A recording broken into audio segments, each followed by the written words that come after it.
भगवते वासुदेवाय नमः। पिछले अध्याय में आपने सुना कि पूतना के वध के पश्चात गोपियों ने किस प्रकार श्री कृष्ण की नजर उतारी। अब उससे आगे की कथा इस प्रकार से है। राजा परीक्षित ने पूछा, प्रभु, सर्वशक्तिमान भगवान श्री हरि अनेकों अवतार धारण करके बहुत सी सुंदर एवं सुनने में मधुर लीलाएं करते हैं। वे सभी मेरे हृदय को बहुत प्रिय लगती हैं। उनके श्रवण मात्र से भगवत संबंधी कथा से अरुचि और विविध विषयों की तृष्णा भाग जाती है।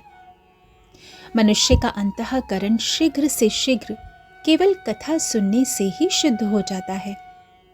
भगवान के चरणों में भक्ति और उनके भक्तजनों से प्रेम भी प्राप्त हो जाता है। यदि आप मुझे उनके श्रवण का अधिकारी समझते हो तो भगवान की उन्हीं मनोहर लीलाओं का आप वर्णन कीजिए। भगवान श्री कृष्ण ने मनुष्य लोक में प्रकट होकर मनुष्य जाति के स्वभाव का अनुसरण करते हुए जो जो बाल लीलाएं की हैं, अवश्य ही वे अत्यंत अद्भुत हैं। इसलिए आप अब उनकी दूसरी बाल लीलाओं का भी वर्णन कीजिए। श्री सुखदेव जी कहते हैं, परीक्षित, एक बार भगवान श्री कृष्ण के करवट बदलने का अभिषेक उत्सव मनाया जा रहा था और उसी दिन उनका जन्म नक्षत्र भी था। घर में बहुत सी स्त्रियों की भीड़ लगी हुई थी और गाना बजाना हो रहा था। उन्हीं स्त्रियों के बीच में खड़ी हुई सती साध्वी यशोदा जी ने अपने पुत्र का अभिषेक किया। उस समय ब्राह्मण लोग मंत्र पढ़कर आशीर्वाद दे रहे थे।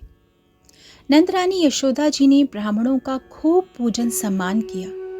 उन्हें अन्न, वस्त्र, माला, गाय आदि मुंह मांगी वस्तुएं दान में दी।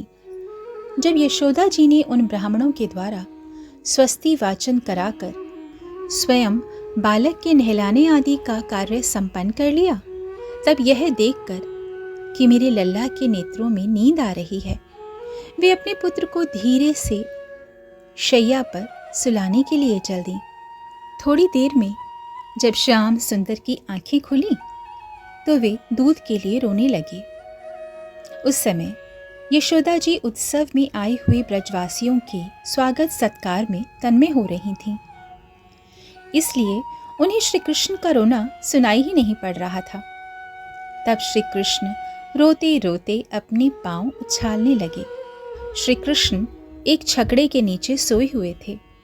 उनके पांव अभी लाल लाल कोपलों के समान कोमल और नन्हे नन्हे थे, परंतु वह नन्हा सा पांव लगते ही विशाल छकड़ा उलट गया। उस छकड़े पर दूध, दही आदि अनेकों रसों से भरी हुई मटकियां और दूसरे बर्तन रखे हुए थे। वे सब के सब फूट फाट गए और छकड़े के पहिए तथा धुरे अस्त व्यस्त हो गए। करवट बदलने के उत्सव में जितनी भी स्त्रियां आई हुई थीं, वे सब और यशोदा जी, रोहिणी, नंद बाबा और गोपगण इस विचित्र घटना को देखकर व्याकुल हो गए।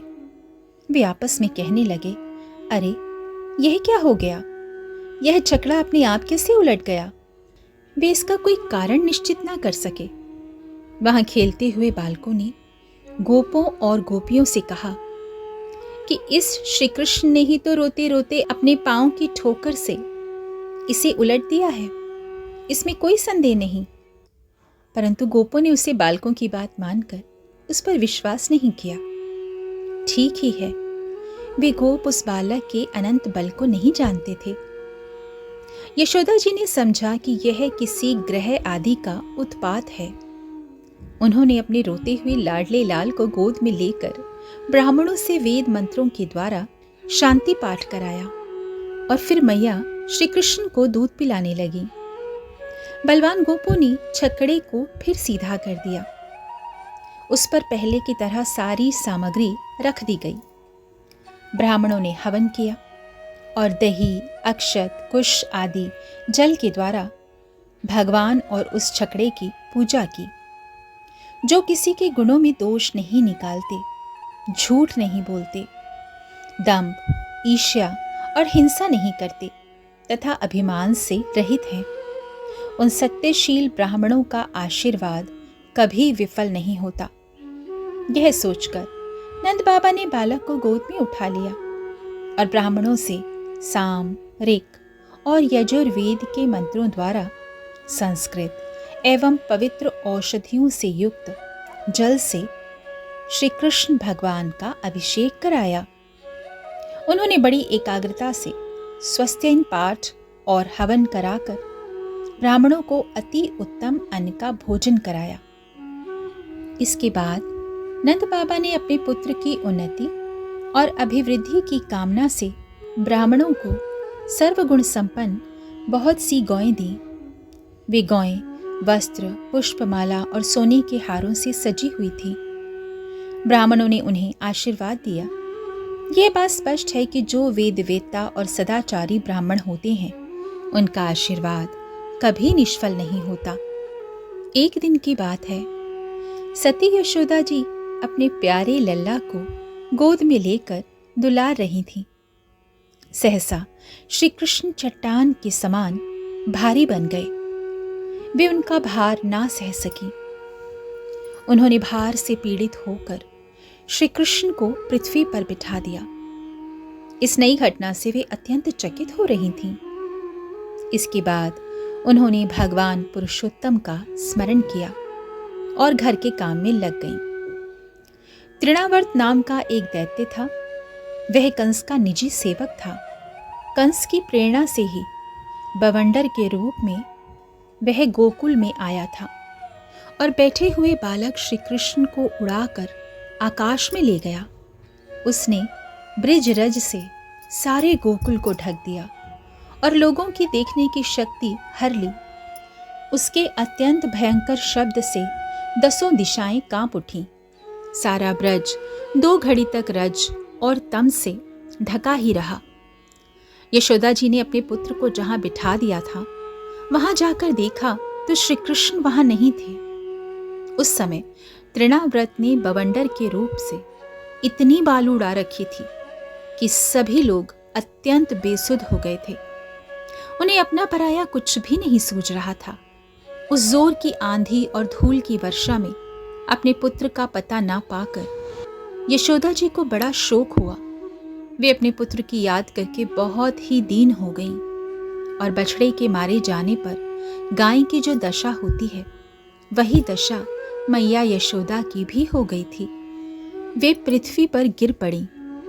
बवंडर के शांत हो जाने पर जब धूल की वर्षा का वेग थोड़ा कम हो गया, तब यशोदा जी के रोने का शब्द सुनकर दूसरी गोपियां वहां दौड़कर आईं। नंदनंदन श्याम सुंदर श्री कृष्ण को ना देखकर उनके हृदय में भी बड़ा ही संताप हुआ। आंखों से आंसू की धारा बहने लगी। वे फूट फूट कर रोने लगी। इधर तृणावृत बवंडर रूप से जब भगवान श्री कृष्ण को आकाश में उठाकर ले गया, तब उनके भारी बोझ को ना संभाल सकने के कारण उसका वेग शांत हो गया। वह अधिक न चल सका। तृणाव्रत अपने से भी भारी होने के कारण श्री कृष्ण को नीलगिरी की चट्टान समझने लगा। उन्होंने उसका गला ऐसा पकड़ा कि वह उस अद्भुत शिशु को अपने से अलग नहीं कर सका। भगवान ने इतने जोर से उसका गला पकड़ रखा था कि वह असुर निश्चेष्ट हो गया। उसकी आंखें बाहर निकल आईं, बोलती बंद हो गई और प्राण पखेरु उड़ गए। बालक श्री कृष्ण के साथ वह भी ब्रज में गिर पड़ा। वहां जो स्त्रियां इकट्ठी होकर रो रही थीं, उन्होंने देखा कि वह विकराल दैत्य आकाश से एक चट्टान पर गिर पड़ा और उसका एक एक अंग चकनाचूर हो गया। ठीक वैसे ही जैसे भगवान शंकर के बाणों से आहत होकर त्रिपुरासुर गिरकर चूर चूर हो गया था। भगवान श्री कृष्ण उसके वक्ष स्थल पर लटक रहे थे। यह देखकर गोपियां विस्मित हो गईं। उन्होंने झटपट वहां जाकर श्री कृष्ण को गोद में लिया और लाकर उन्हें माता को दे दिया। बालक मृत्यु के मुख से सकुशल लौट आया। यद्यपि उसे राक्षस आकाश में उठाकर ले गया था, फिर भी वह बच गया था। इस प्रकार बालक श्री कृष्ण को फिर से पाकर यशोदा आदि गोपियों तथा नंद आदि गोपों को अत्यंत आनंद हुआ।